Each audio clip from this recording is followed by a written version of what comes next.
ৰাইজ এইকেইজনী দেখিছেনে? গাঁৱৰ ৰাইজে বান্ধি থৈছে। কিহৰ কাৰণে বান্ধি থৈছে বাৰু এইকেইজনীক?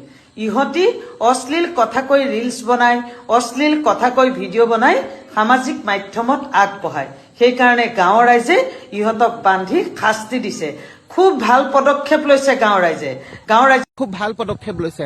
আমাৰ অসমতো আজিকালি একাংশ মহিলাই নিজৰ দেহ প্ৰদৰ্শন কৰি পেলাই ভিউজ বুটলিবলৈ লৈছে, কিন্তু তেওঁলোকে ভবাই নাই যে সামাজিক মাধ্যমত এইবিলাক নিজৰ দেহ প্ৰদৰ্শন কৰি নিজকে ইমান বেয়াকৈ উপস্থাপন কৰিলে কিমান বেয়া প্ৰভাৱ পৰিব।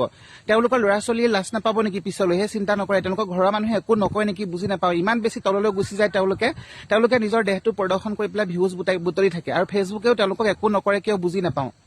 তেওঁলোকে নিজৰ ফটো এখন লগাব, বেয়া ফটো এখন লগাই পেলাই তাত কিবা কিবি বহুত বেয়া অশ্লীল কথা লিখি দিব, নিজৰ দেহটো প্ৰদৰ্শন কৰি ভিডিঅ' বনাব। তেওঁলোকক ফেচবুকেও কিয় একো নকৰে বুজি নাপাওঁ, কিন্তু ফেচবুকে আমাৰ সৰু সৰু কথাতে ইছ্যু লগায়, তেওঁলোকৰ ইছ্যু নলগায়। ঠাইতে এনেকুৱা ধৰণৰ মহিলাবিলাকক উচিত শিক্ষা দিব লাগে।